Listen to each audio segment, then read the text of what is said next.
Почитувани, добро вечер. Ви благодарам на вечерашното присуство на предавањето за Денот на Уставот, кој што е доста значаен празник за Руската Федерација. По тој повод вечерва доктор Нијами ќе ни одржи едно пригодно предавање. Повелете. Добро вечер и од мене на уште едно предавање на Рускиот центар посветен на Денот на Уставот на Руската Федерација, кој што се празнува на 12 декември. Како прв уставен проект кој се појавил во Русија може да се нарече планот за државна преобразба, што во 1809 година ја има разработено грофот Сперански. Потоа рускиот револуционер Павел Пестель го изработил проектот Руска правда, со кој не само што се ставило крај на крепосното право во Руската империја, ами се пробива патот за отфрлање на самодржавието и за основање република. Овој проект кој што е напишан во духот на републиканството, заедно со проектот на Никита Михајловиќ Муравјов, кој што е еден од главните идеолози на декабристичкото движење, всушност се смета за своевиден, така наречен, да го можеме да кажеме, устав во сенка. Во плановите за социјална и политичка преобразба на општеството, во Руска правда се истакнува одрекувањето на класното општество во кое во името на неколку луѓе практично се врши неправда против поголемиот дел од народот. Пестель смета дека секоја, дури и најмала сенка од аристократскиот поредок, од феудалното, од богатството треба да се отстрани. До 1825 година, кога Николај I станал цар, рускиот закон и системот на власта биле во многу лоша состојба. Некои закони дури од пред еден век од времето на владењето на Петар Велики се всушност, тие се уште биле активни, заедно со многу други, што практично создавало хаос во сферата на правото. Николај I му наредил на Сперински, кој што бил водечки државник од тоа време, да изврши кодификација практично на законите, која била завршена во 30-тите години од 19-тиот век. И тоа е практично една комплетна, да кажеме, збирка на Руската империја од 46 тома, што ги задржала сите закони кои што биле хронолошки подредени. Тоа биле закони на активни, кривични и граѓански дела, односно активни граѓански кривични закони. За работата на кодификацијата на руските закони, Сперински бил одликуван со највисокото државно одликување, тоа е во тоа време. Тоа е орденот на Свети Андреј. Императорот имал желба да го продолжи овој проект, но неговата желба не се исполнила поради атентатот од 1 мај 1881 година. Уставната реформа, току така можеме да ја наречеме, продолжува за време на владењето на императорот Николај II. Така со манифестот 6 август 1905 година основана е Државната дума и прогласени се избирачките права на граѓаните на Руската Федерација. Еве тука можеме да видиме како изгледало тоа. Додека со манифестот од 17 октомври 1906 година се објавени неприкосновените граѓански права во редакцијата пак од 23 април 1906 година. Основните државни закони фактички стануваат и првиот устав на Русија, кој содржи два дела, 17 глави и 223 члена. Меѓутоа, на 25 октомври 1917 година се случува Октомвриската револуција. До летото 1918 година во Русија на сила е непишан устав, односно збир на основни декрети на болшевичката партија. И тука можеме да видиме како изгледало 1918 година. Се донесува нов устав на Руската социјалистичка федеративна Советска република. 24 година устав на СССР, потоа 36 година устав на СССР, нова измена 77 и конечниот денешниот 93 година. Во уставот на РСФСР од 1918 година има 6 дела, 17 глави и 90 члена. Со овој устав се воспоставува управувањето на пролетаријатот со државата. Се смета дека овој устав е најидеологизиран од сите советски устави. Тој не бил на сила долго, затоа што во 1924 година на сила стапува уставот на СССР. Во 1922 година на првиот конгрес на Советите бил постигнат договор за организирање на СССР, значи Советската социјалистичка сојузна република. Всушност тоа е обид сите советски социјалистички републики да се обединат околу ленинистичката идеја за движење на светската револуција и формирање на така наречена глобална социјалистичка држава. Ова се случува на тоа на начинот што по Октомвриската револуција во 1917 година практично Руската империја нели се распаѓа. Набргу по 1918 година на територијата на централна Русија, се извинувам, Украина, Белорусија и на Кавказот се формираат посебни советски социјалистички републики. Руската советска социјалистичка република со престолница во Москва беше центарот од кој што околу кој што требаше да се обедини и да се формира новата држава. Во 1920 година помеѓу Русија и Белорусија и Украина е подпишан договор за соработка. Набргу следуваат и договори со Кавказските републики. Според овие документи, Руската федеративна социјалистичка република се стекнуваше со право да ги представува сите други републики на меѓународно ниво и да подпишува дипломатски документи во нивно име. Исто така се наоѓа тука на челото и 7 главни министерства за одбрана, за национална економија, за трговија, за странство, за финанси, за работа, за железница, пошта и телекомуникации. Мислам дека тоа се сите тие.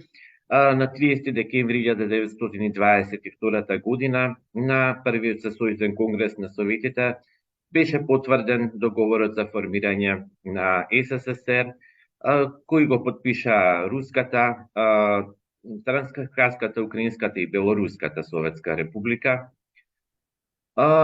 И на тој конгрес беше донесена одлука за изработка на сојузен устав, кој беше едногласно донесен на вториот конгрес на Советите во 1924 година. Со овој устав се утврдува знамето на СССР, црвена основа срп чекан со звезда, потоа државниот грб, како и главниот град кој за кој е прогласен Москва. Ако доколку се сеќавате, пред известно време имавме и специјално предавање посветено на советските символи кога зборувавме за руското знаме. Во 1936 година донесен е новиот устав на СССР, кој што е познат и под називот Сталински устав. Главен творец на новиот устав на сега веќе закнатата Советска Сојузна република бил Николај Бухарин, а во неговото составање учествувал и самиот Сталин. Уставот од 1936 година, според замислата на авторите, требал да биде одраз на една важна етапа од историјата на советската држава, а тоа е изградбата на социјализмот. И со овој устав практично беа фатени 75 милиони државјани. На фотографијата дури можеме да видиме како во думата се гласа за новиот устав. Следниот е уставот од 1977 година, во кој се потврдува доминацијата на еднопартискиот политички систем во СССР. Овој устав во историјата е уште познат и како устав на развиениот социјализам или така наречен Брежневски устав, со оглед на тоа што е донесен за време на Леонид Брежнев. Уставот од 1977 година беше на сила дури по распадот на СССР се до донесувањето на новиот устав на Руската Федерација. Имено овој устав е донесен како резултат на сенародно гласање кое се одржа на 12 декември 1933 година. Уставот на Руската Федерација е составен од преамбула, 2 дела, 9 глави, 137 члена, 9 параграфи на преудните и на заклучните одредби. Уставот на Руската Федерација во себе ги содржи основите на уставниот поредок на Русија, правата и слободите на човекот и граѓаните, федеративното устројство, организацијата на највисоките власти. Еве како што можеме да видиме, ова се практично деловите на рускиот устав. Инаку, рускиот устав, односно денот на рускиот устав, на почетокот дури беше и наработен ден во Руската Федерација, со оглед на тоа што навистина стануваше збор за еден демократски устав донесен по пат на гласање. Денес овој ден е работен, меѓутоа се празнува традиционално со пригодни свечености во Руската Федерација. Инаку, за самиот устав можеме да кажеме дека неговото денесување и пишување навистина било многу тешко, се одвиваше во многу тешки услови, со оглед на затегнатата политичка ситуација во Руската Федерација. Руската Федерација во тоа време се најде во едно ново општествено уредување, кој што беше радикално поинакво од претходното, така што демократијата, стапувањето на сила на демократијата во Руската Федерација беше нешто кое што ги збунуваше како и раководните лица, така и граѓаните на Руската Федерација. Со пишувањето на Уставот на Руската Федерација се зафати посебно тело кое што работеше на нацрт Уставот. И тука морам да истакнам едно би сакал накратко да ви прочитам еден цитат од Андреј Гольцблат, кога што го гледате на сликата, кој што беше начело на експертите за изработка на устав на Руската Федерација. Така што Гольцблат вели работата на нацрт уставот беше никако необична и незаборавна. Можните интелектуални сили кои околу себе ги имаше Олег, возможуваа да се реши која било задача. Ние едноставно немавме можност да се опуштиме. Споровите и дискусиите за проектот на уставот се претвораа во вистински интелектуален надпревар. Се сеќавам како сите од комисијата заминавме во Архангелско во вилата на Советот на министри на СССР. Се сместивме таму и речиси цел месец работевме на проектот. Мислам дека тоа беше најпродуктивниот период од нашата работа. Најмногу спорови предизвикуваа главите од уставот кои се однесуваа на ингеренциите на председателот, на парламентот и на владата. Едни членови на комисијата настојуваа на тоа не само премиерот, туку и клучните министри да бидат назначувани со согласноста парламентот. Други пак предлагаа варијанта во која не се предвидуваше учество на парламентот во формирање на владата. При тоа не беше предвидена функцијата премиер. Председателот требаше во своите раце да има света извршна власт. По овие настани за кои што раскажува Гольцблат, се случуваат големи превирања во Руската Федерација. Тогаш практично нели се случуваат августовските и септемвриските практично настани, пошто конечно во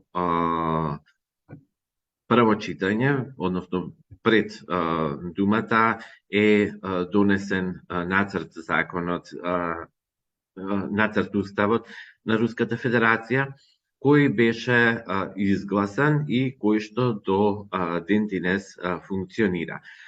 На тој начин Руската Федерација практично ја започнува својата модерна историја на демократијата, нешто на кое што навистина се сеќаваат повозрастните, да кажеме, генерации, со оглед на тоа што преку ноќ Руската Федерација од општество кој што живееше во длабок социјализам, да кажеме, во кој што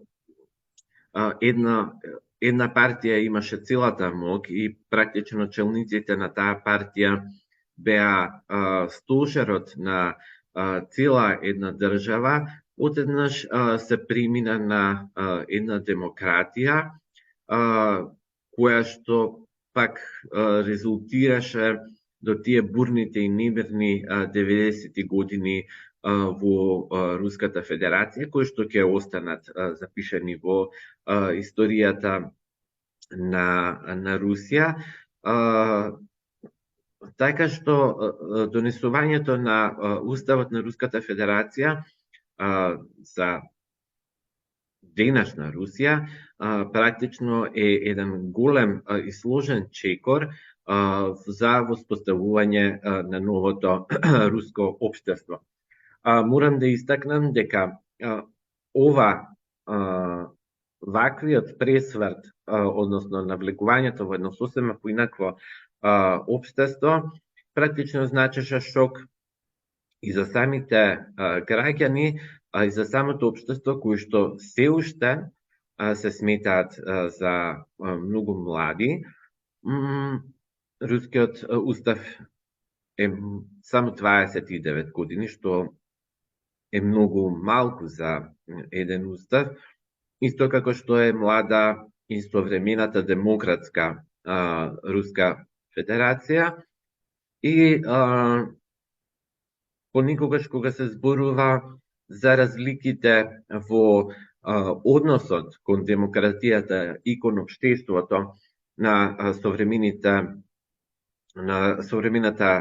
Русија и на традиционалните западни демократии, се забележува голем јас, затоа што сепак станува збор за една млада демократија на која што се уште е потребно време да го пречекори прагот кон новото општествено уредување. И ова не е ситуација само со Руската Федерација. Ова е ваква ситуација имаме во сите земји од поранишниот источен блок, па тука до некаде можеме да се сместиме и ние, бидејќи во времето на Социјалистичка Федеративна Република Југославија, иако можеме да кажеме дека во одреден степен таа држава беше со едно социјалдемократско уредување, сепак преминот кон целосна демократија навистина остави конфузија прво кај граѓаните, потоа кај власта и конечно кон целото општество. Затоа овој датум 12 декември е толку важен во Руската Федерација со оглед на фактот дека тоа е основата врз која што понатаму се формираше целото законската основа врз која се формираше целото современо руско демократско општество. Јас се потрудив да бидам колку што е можно пократок во своето излагање, малку како да протрчав низ материјалот, меѓутоа тоа е затоа што би сакал доколку имате некакви прашања да одговорам или доколку имате нешто да додадете.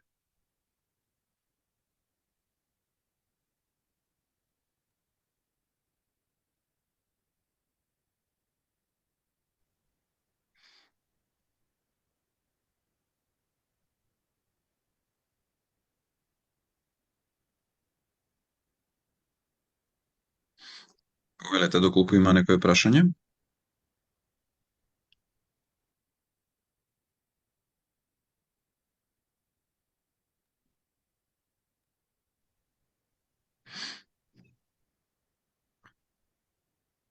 Со оглед на тоа што не гледам дека има некое прашање, би му се заблагодарил на доктор Нијами за предавањето, би ви се заблагодарил и вам за присуството и би ве поканил да не следите на нашата Facebook страна за повеќе информации за следните предавања. Имајте пријатен викенд.